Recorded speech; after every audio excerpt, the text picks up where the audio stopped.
By the autumn of 1944, the German army was increasingly relying on boy soldiers to fight Hitler's war. It was in the ranks of the Hitler Youth Movement that they had learned to die for the Third Reich. It was our duty. We had to fight to the last, come what may, because the flag was greater than death.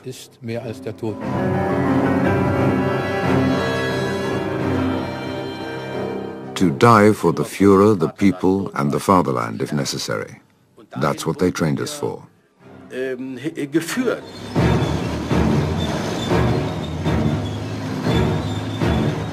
Despite the training, the teenage army was no match for the massive firepower of British and American forces in the West, or the marauding Red Army in the East.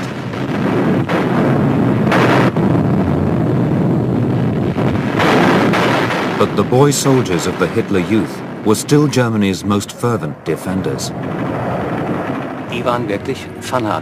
They were really fanatical. It's quite indescribable. And they really were children. I was 17, but they were 15 or younger. The Hitler Youth boys were prepared to fight on, even when regular German troops were giving up. Our white flag made it clear that we were surrendering. We had orders to cross the lines. For the Hitler Youth boys, it was as if their world had fallen apart. They cried, "We're fighting on, we'll never surrender." As the Third Reich collapsed on all fronts, the regime would demand the ultimate price from the Hitler Youth. But why were these schoolboys prepared to sacrifice their lives for Hitler?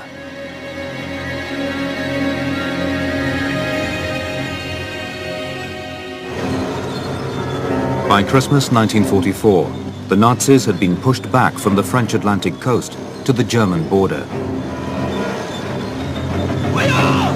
A massive counterattack was planned in the Ardennes. On the morning of the 16th of December, a huge German artillery barrage began what became known as the Battle of the Bulge.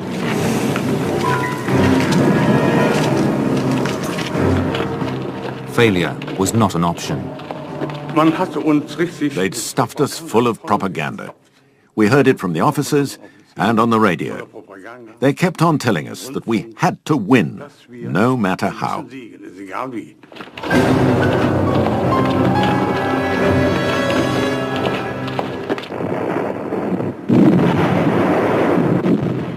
The offensive began well for the Germans, but the early successes were short-lived. As for the Hitler Youth leading us on to victory, it would have been madness to believe it. I learned how to cry. Gunther Muntz was a Hitler Youth boy in the Ardennes. He saw firsthand the full force of the Allied firepower. It was a quiet night, but ice cold. It was Christmas Eve, but we didn't think about it. I scratched a hole with my spade and put some straw in it. I fell asleep very quickly, probably from sheer exhaustion. In the morning I was woken by a dreadful din, artillery firing and bombs falling. You couldn't tell which was which. Allied bombers had seized the first clear night of the battle. They unleashed a mammoth aerial attack.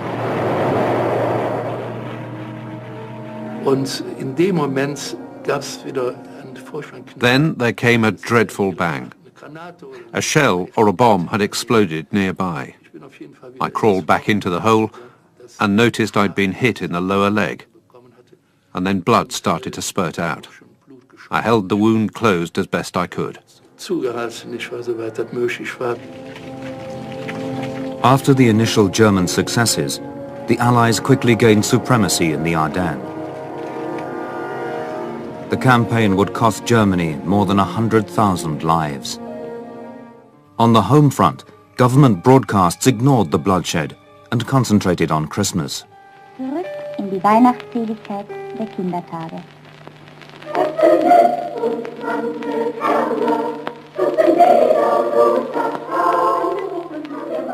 Dispatches from the Ardennes were carefully filtered by the Nazi Minister of Propaganda. Welches deutsche Herz wollte nicht vor Stolz und Ergriffenheit höher schlagen, wenn ich hier unserer Soldaten gedenke, die nun seit über einer Woche im Westen wieder in der Offensive stehen und durch ihr Heldentum und ihre durch nichts gebrochene und durch nichts zu brechende Angriffskraft die ganze Welt in staunende Bewunderung versetzen.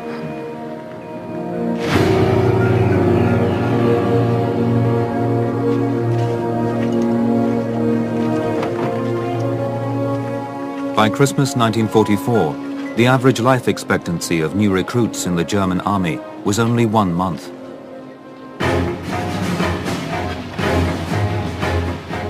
A Nazi decree passed a few weeks earlier meant that many of these new recruits were schoolboys.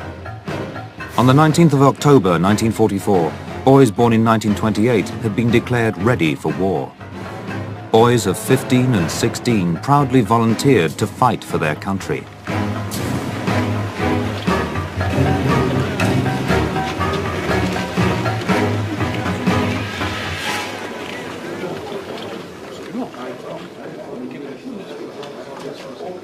Many of these boys were joining the Volkssturm, the Home Guard.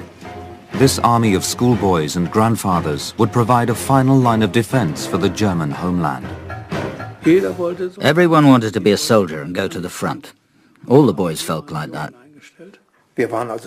We were really keen. Just let those Russians come. They'd be in for it. That was pretty much our attitude. 2.5 million Red Army soldiers and 3,000 tanks were already on German soil and determined to reach Berlin.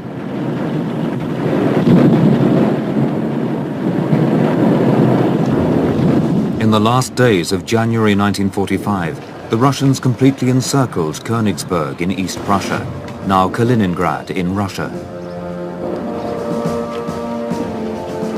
The Nazis declared it a stronghold to be defended at all costs.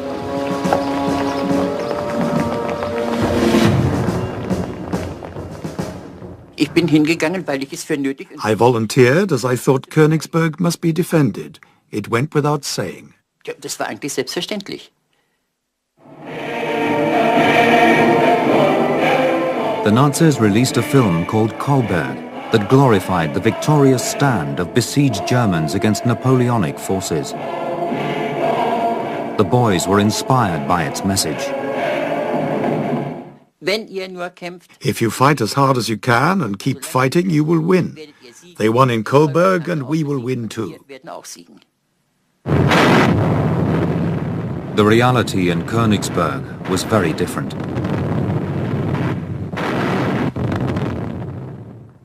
The Russians kept up an unbelievable barrage. Even soldiers who'd been in the war for years said they'd never seen anything like it. The boys in our trench were 14 years old. 2 were 12.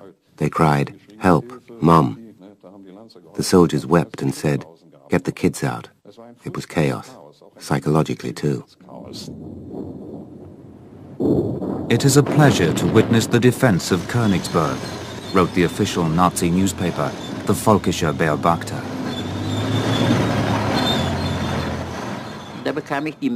I received the message, "Alert Phase 4, stop all retreating army and Home Guard units." Full of the importance of this message, I went down to the cellar.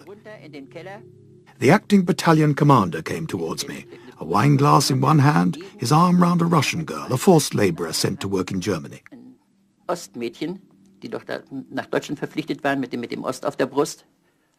When he saw me, he looked guilty.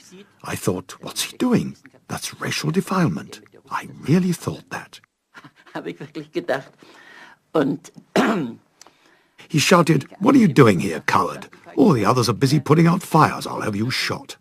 Of course, I left quick smart. I thought, I'm through with all this. At home, my mother said, "Where have you been?" I said, "I've left the Home Guard." She was very happy. I changed out of my uniform, threw it on the rubble, and was a little boy again. Und dann habe ich mich umgezogen, habe die Uniform in die Trümmer geschmissen und dann war ich wieder ein kleiner Junge. Most boys followed orders and stayed at the front. Wir konnten damit rechnen, dass bis zum nächsten Mittag. We could expect that by midday, the following midday, most of them wouldn't be alive. Völlig unsinnig. Solche. It was utterly senseless to send such young boys to the front line. It was bordering on the criminal.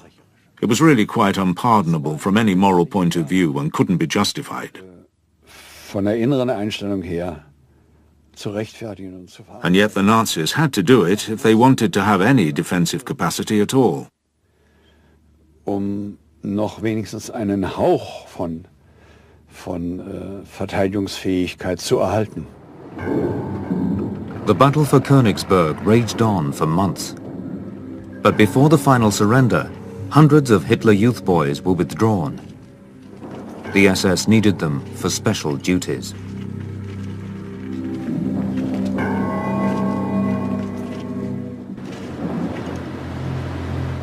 At Palmnicken near Königsberg, a group of Hitler Youth boys had been withdrawn from fighting the Red Army. They had been selected for a special assignment. Wir kamen also in dieses Bürgermeisteramt. We entered the mayor's office. There were 3 SS officers there, disguised in other uniforms. They looked sinister and didn't say a word. I didn't like them from the start.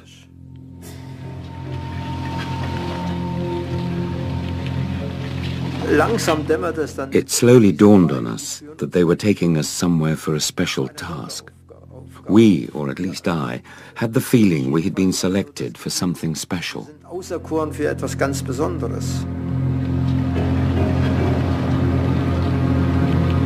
The boys were told to escort a group of Jewish women to an abandoned quarry. They had to kneel down at the edge of a pit, which was full of corpses. They were shot in the back of the neck.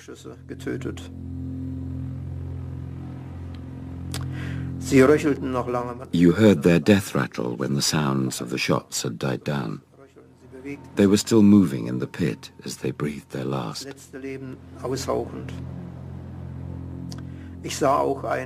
I also saw a boy finishing them off with his gun. Perhaps one day he'd be able to say, "At least I too shot a few Jews dead." Ich habe wenigstens auch dazwischen geschossen unter die Juden.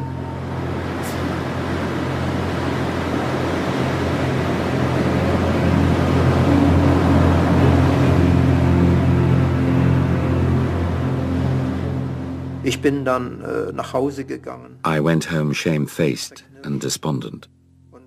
I could hear the rumbling of the front. What was to become of us?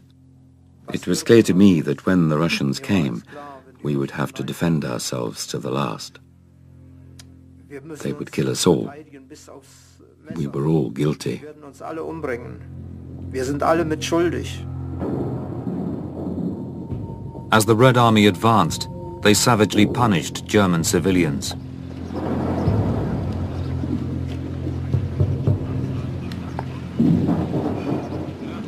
Da bin ich so in den Raum rein, der vielleicht Unterrichtsraum war. I went into the room, a classroom, and looked around. On my way out, I saw a pair of legs behind the door. There lay an older woman. She must have been about 60. She had been raped to death. Die hatte man buchstäblich zu Tode vergewaltigt.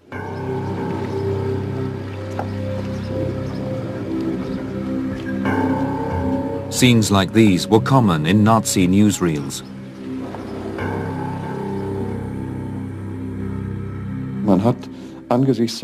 In view of such pictures, and also the rapes, we were filled with an unimaginable hate. We would have slaughtered anyone.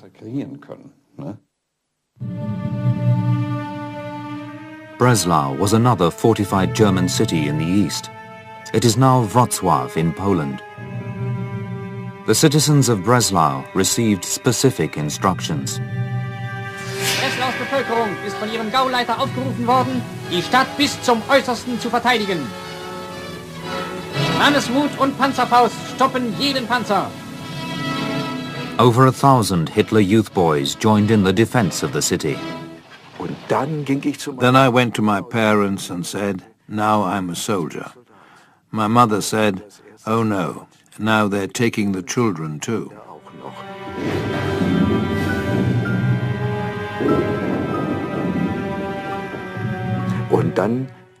I received the order on my birthday, along with 3 or 4 friends, including my schoolmate, Georg. We were to report to a section of the front line. The boys turned up a day late because of Christian Ludtke's birthday. When they arrived, they found themselves in trouble. I came to the bridge and a guard said, Ludtke, you're under arrest. You're not worthy of the German uniform. And he tore off my jacket.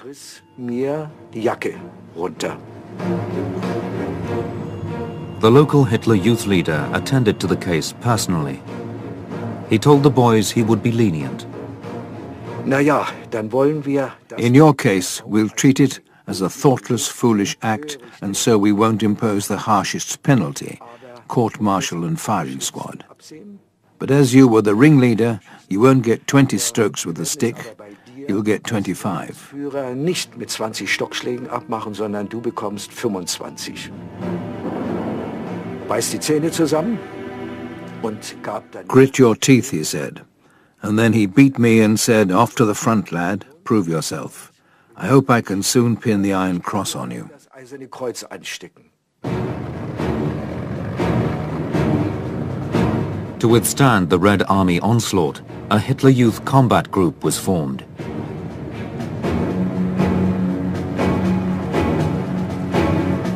Some boys had to be driven into enemy fire at gunpoint. An enormous sergeant stood there with a pistol levelled at me. He asked me what I was doing. I said, I've got a shell splinter in my backside. It really was bleeding a little, so he let me go down into the cellar. Other boys wanted to get back inside too, but they weren't wounded, and he chased them outside at gunpoint. They had to go back to the embankment.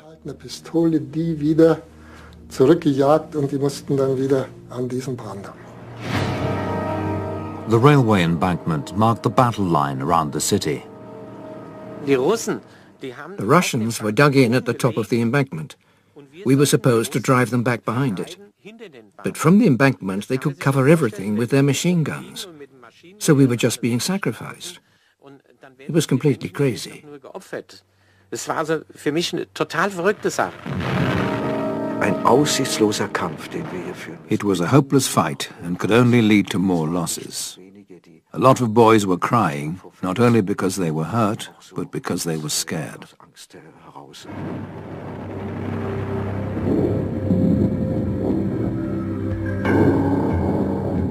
German commanders attempted to negotiate a truce.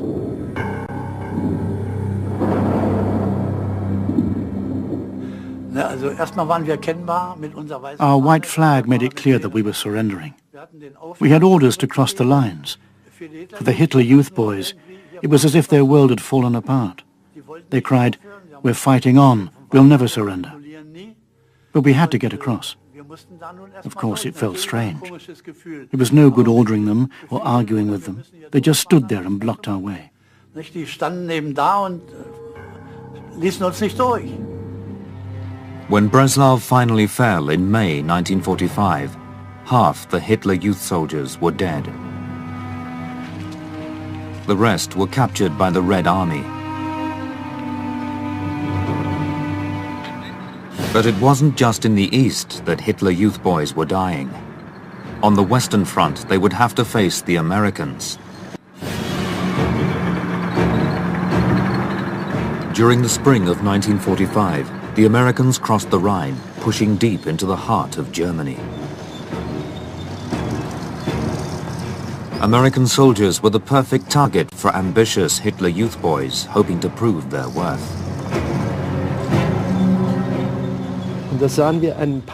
We saw an American tank. Its left track had been shot off, but otherwise it was all right. The turret was open. Beside the tank lay 4 Hitler Youth boys, almost in a row. They were screaming out in agony because, after the explosion, an American soldier, realizing his tank was not on fire, had opened the turret and fired a burst from his submachine gun. The boys had been celebrating. They'd been standing up, which no soldier does. But these boys were only 15.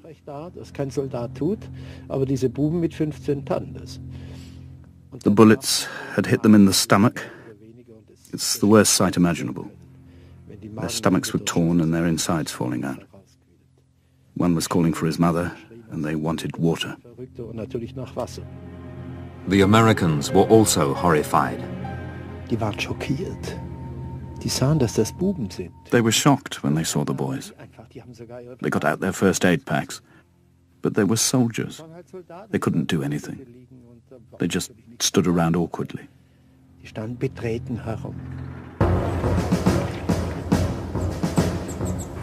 On the 7th of April 1945, 4 Hitler Youth boys arrived at Brettheim, a small town near Nuremberg. The Hitler Youth boys came from Nordhausen am Bach, equipped with 4 bazookas, a rifle, and 4 stick grenades. A man who saw them from a window called out, "Go away, lads. What is there to defend here? We don't want you. Go home." Geht fort, was wollt ihr hier bei uns verteidigen? The leader of the boys called up to him, "If you don't shut your trap, you'll be the first we hang." Wenn du dein Gosch nicht hältst, dann bist du der Erste, den wir aufhängen. The townspeople were determined not to provoke an American attack. One of them approached the boys. Ging gleich auf den Anführer los. He went up to their leader and asked, "What do you want? What are you doing?" The leader got cheeky, and Farmer Hanselmann boxed his ears. Then the 4 youths stopped being soldiers and were boys again. Some of them put their bazookas down, and the rest had theirs taken off them. And then they turned back in tears.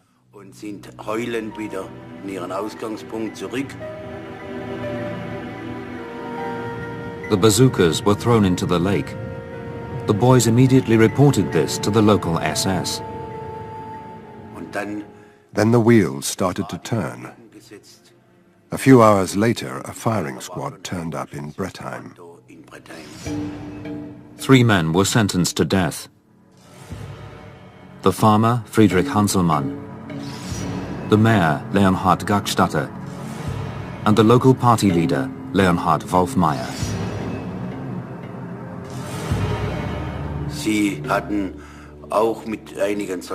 The boys and a few soldiers collected tables, boxes and chairs, and built 3 pyramids under the linden trees at the cemetery gate. The Hitler Youth boys had brought a concertina with them. They hung around near the trees and on the cemetery wall, and yelled and sang and played music. Und haben gegrölt und gesungen und gespielt.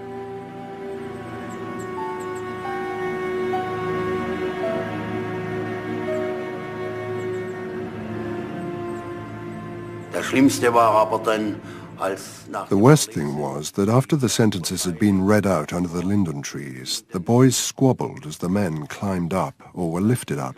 The mayor was 64 years old, after all. They squabbled as to who should pull away the chairs and send them to their deaths. schon 64 Jahre alt, wer die Stühle wegziehen darf, sie in den Tod zu stoßen.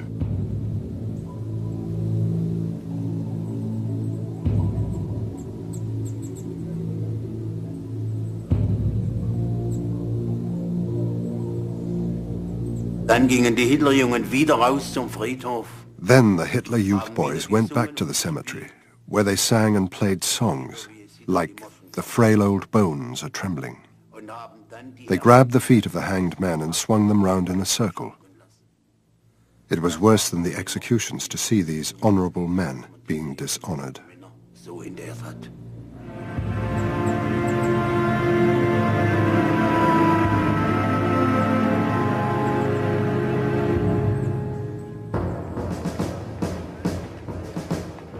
At the Junker Cadet School in Bad Tolz near Munich, the Waffen-SS trained local Hitler Youth boys to fight the Americans.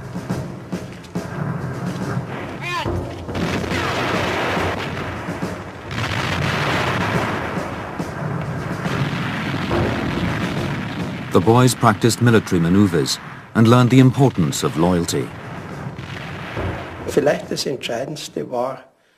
Perhaps the most important thing was the sense of belonging to a community and sharing the responsibility for it, meaning that the moment I bail out, I leave others in the lurch. At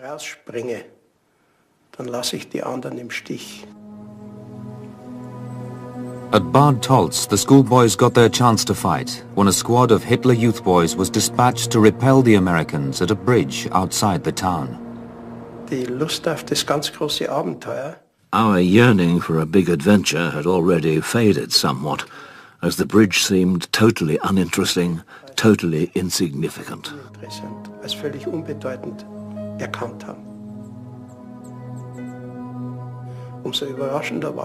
We were all the more surprised when an American tank turned up.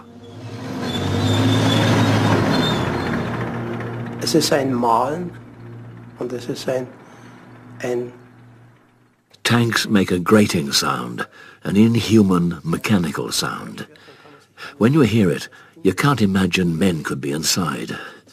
It's as if some huge force was approaching, against which one is obviously defenseless. Auf einen zu, dem man ausgeliefert ist. I think about 7 or 8 bazooka rounds were fired at the tank.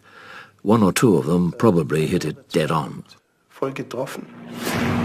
The result was an immediate attack from the air.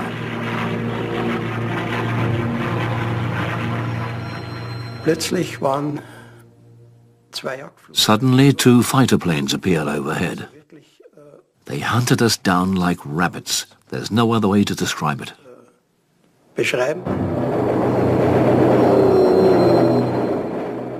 When one of us was killed, we were filled with horror and panic. When the survivors made it back to Bad Tolz, they were told to defend a second bridge.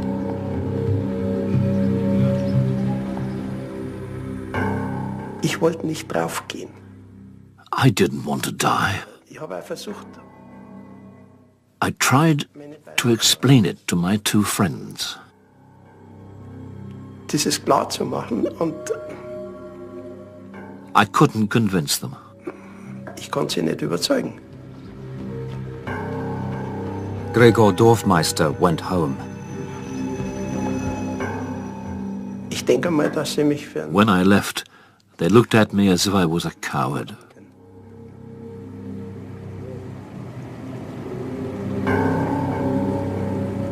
The next morning, he found his friends dead. Ich habe mich nicht gut gefühlt.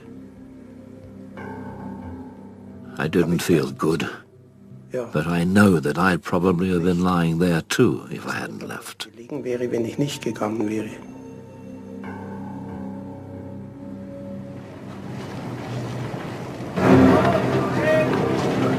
In Berlin, the Hitler Youth were preparing barricades. Posters demanded that Berliners defend every street to the last.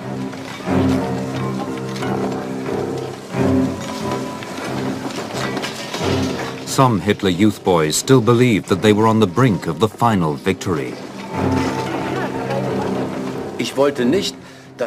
I didn't want Berlin to be occupied by Soviet soldiers.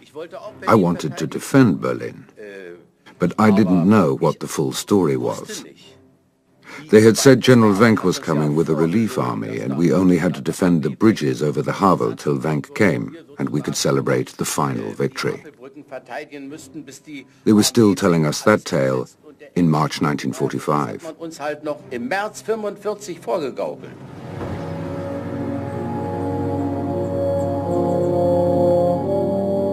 At the Reich Sports Ground in Berlin, a group of Hitler Youth boys gathered to hear a speech by the organizer of the 1936 Olympics, Karl Diem.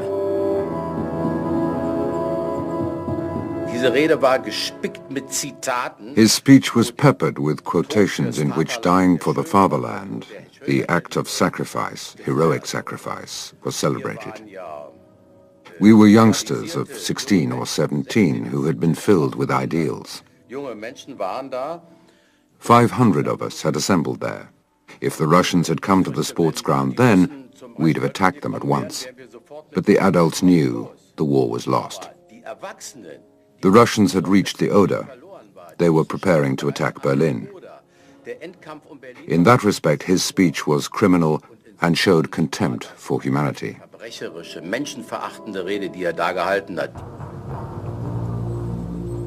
A few weeks later, the Hitler Youth Boys gathered again to watch a very different kind of spectacle. We had to be present at the shooting of 6 soldiers. 3 of them were our age. They were shot for being absent without leave.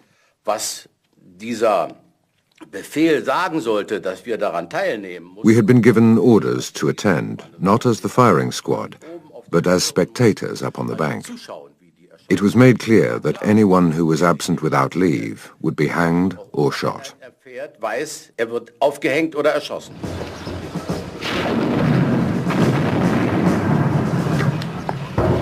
The Home Guard made sure that Berliners were armed and knew how to use their weapons.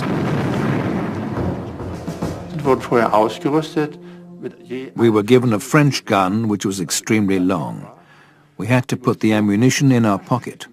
Then we were each given a bazooka and we had to put the fuses in the other pocket. We also had a hand grenade which we put in our belts. And that's how we left the battery.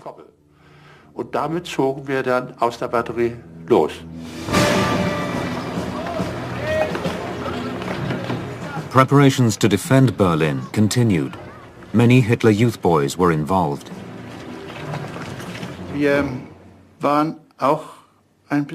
We were a little proud that we were being transported to the front like grown-ups. There's no denying that. That's how it was. We grew up all of a sudden. Wir wurden mit einem Schlage erwachsen.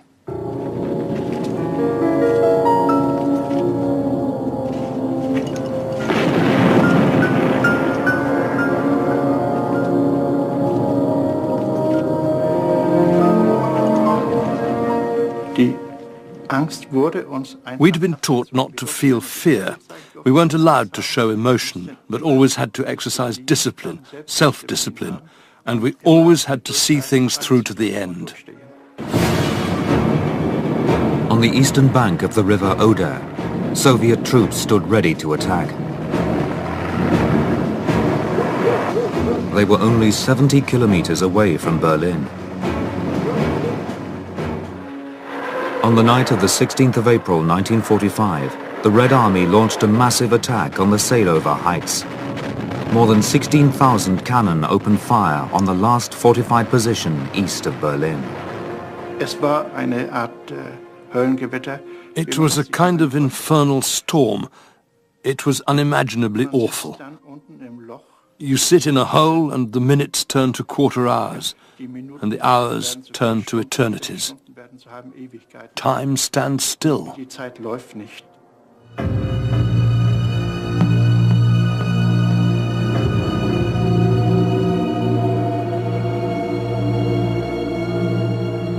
In just a few days, 50,000 died.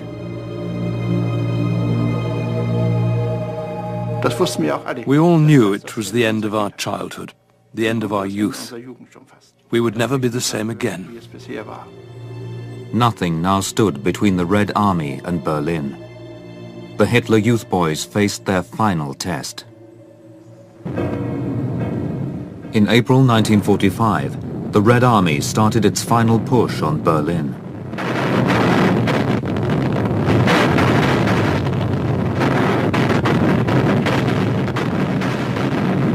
As the Soviet artillery pounded German positions, Nazi commanders moved Hitler Youth troops to the front line.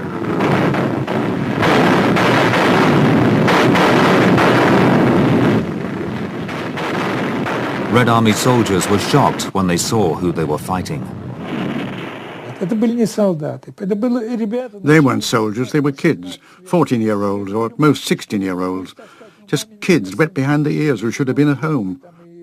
They weren't soldiers, but they wore soldiers' trench coats. The coats hung loose on them. They were made for adults. The Red Army soldiers called them the Bazooka Boys.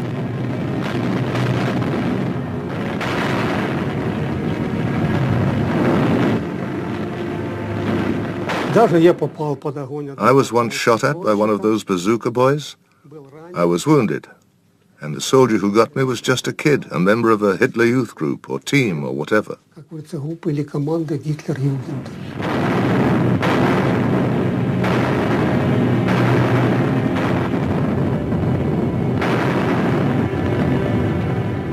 The war was lost, but the Hitler Youth Boys were determined to fight on. Without thinking of themselves, they went to their deaths. They actually forced the Russians to turn back.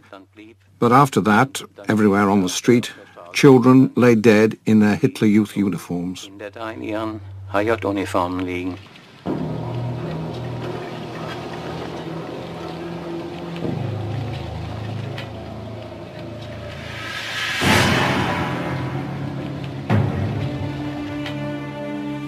Hitler was still determined to spur on the youngest recruits. Cameras were present to capture the moment he handed out medals to his most loyal young soldiers.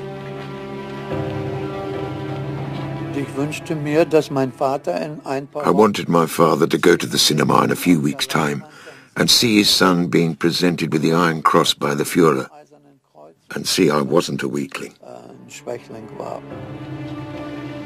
The pictures were never used because Hitler already looked like a broken man. He was trembling. His face was trembling too. The only thing that was strong about him was his gaze, his expression. Apart from that, he looked like an old man.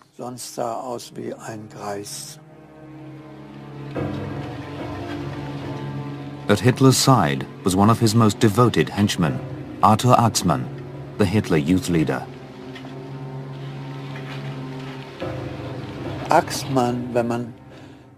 With hindsight, I'd say Axmann was obsessed with showing the Führer how loyal the young were. He could only do that if he believed in the Führer. I'm convinced he believed that Hitler was superhuman.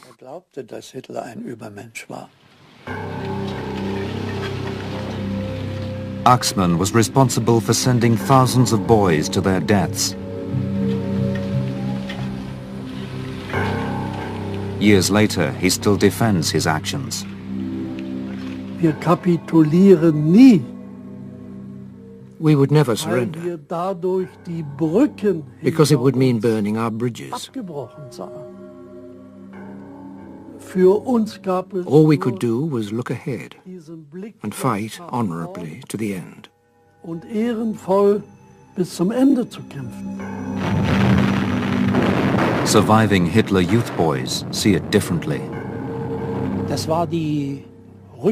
It was a callous sacrifice of human beings, in a situation in which the people who issued the orders knew it was senseless. Anordneten und befohlen haben, genau wussten, dass es völlig sinnlos war.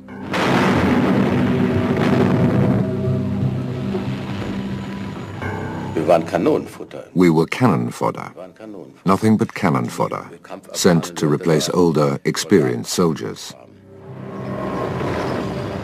While many experienced soldiers were prepared to surrender, Hitler Youth Boys were told to carry on fighting.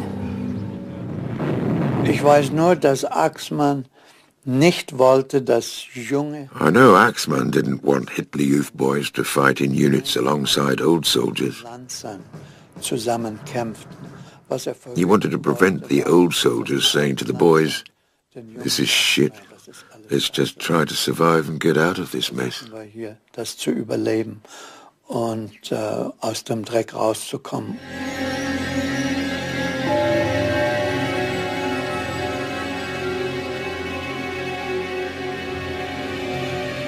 Ist die Standhaftigkeit selbst. Nie sah ich ihn wanken oder verzagen, schwach oder müde werden. Wird seinen Weg bis zum Ende gehen. Führerbefehl, wir folgen. We were defending the Führer. We were told things could still turn around from one day to the next. Then we'd wrap it up and the war would be won.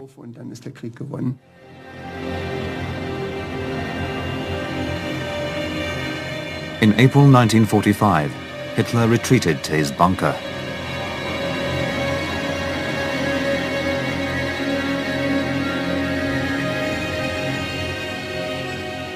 But the bridges over the Havel were still a potential escape route to the west. Axmann promised he would use his schoolboy army to keep them open.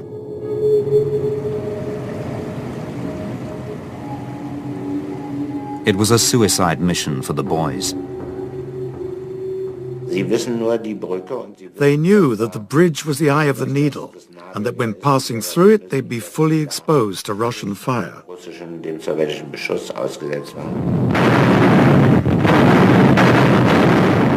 To the Red Army gunners, the Hitler Youth boys were sitting ducks. There was firing and shelling right, left and center. There were dead and wounded lying around everywhere. The stomach of one of them had been ripped open. It was dreadful.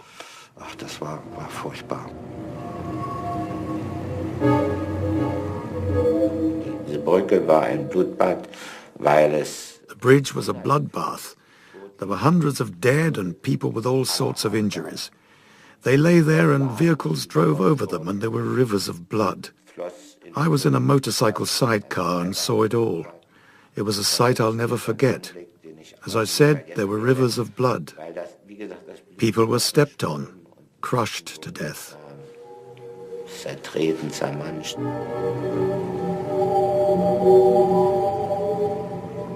Boys from the Hitler Youth had been sacrificed for the Nazi High Command.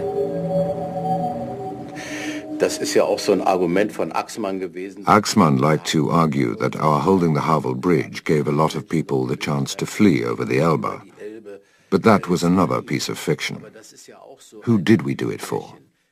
So Himmler, the Jew murderer Himmler, could escape? Was I to sacrifice my life for a Jew murderer? It's too awful. On the 30th of April, Berlin's city center fell.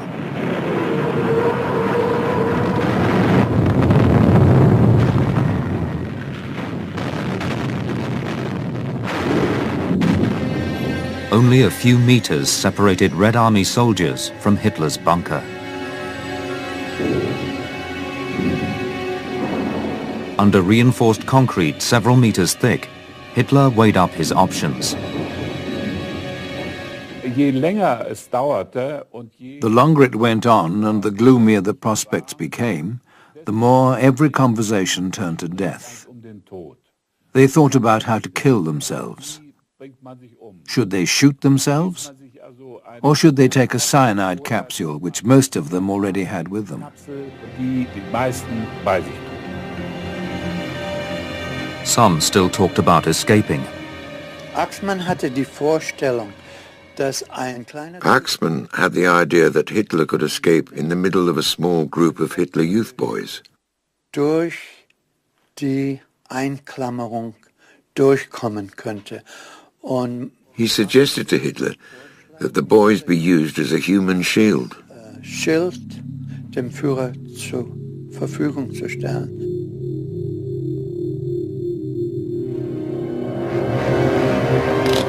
Hitler decided against the plan. Instead, he dictated a private will and a political will. He stated that he had never intended war in 1939.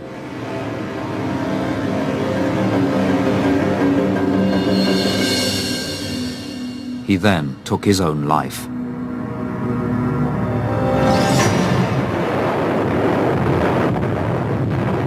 The Battle of Berlin continued for another 3 days. Thousands more young soldiers died.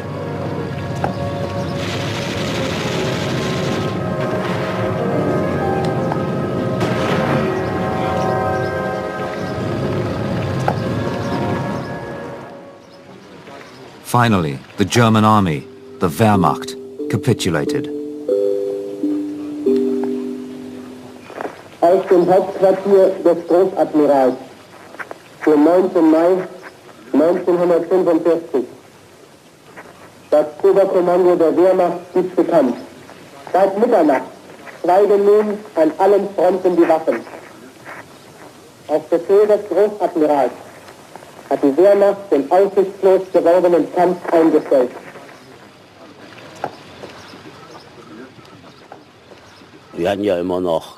They said we'd win because we had the Führer. He and the miracle weapons would save us. Now the Führer was dead, and that dashed all our hopes that the war could be won. Everything, the dream, was over. We just tried to survive.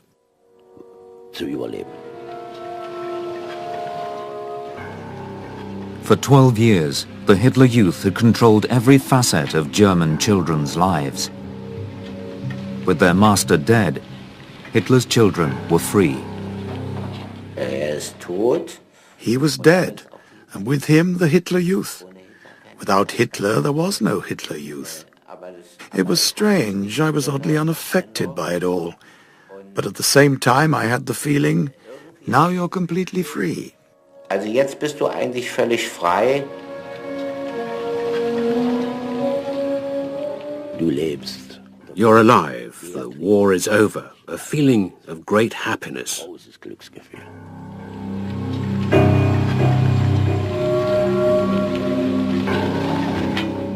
Alles das. Everything that I had believed in, it all proved to be nothing.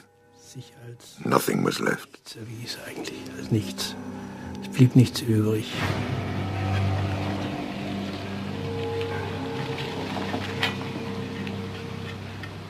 Natürlich bin ich oft gefragt. Of course, I've often been asked the question about what motivated us.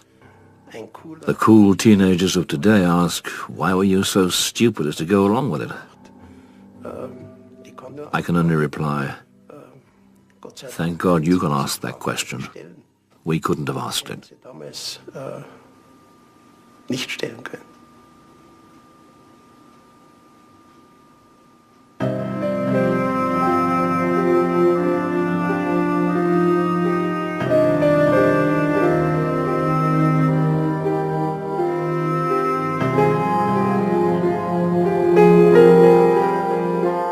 Find out more about the exploitation of child soldiers through history at channel4.com/history. And coming up tomorrow night at 8, Warlords concludes with the psychological conflict between uneasy allies Roosevelt and Stalin.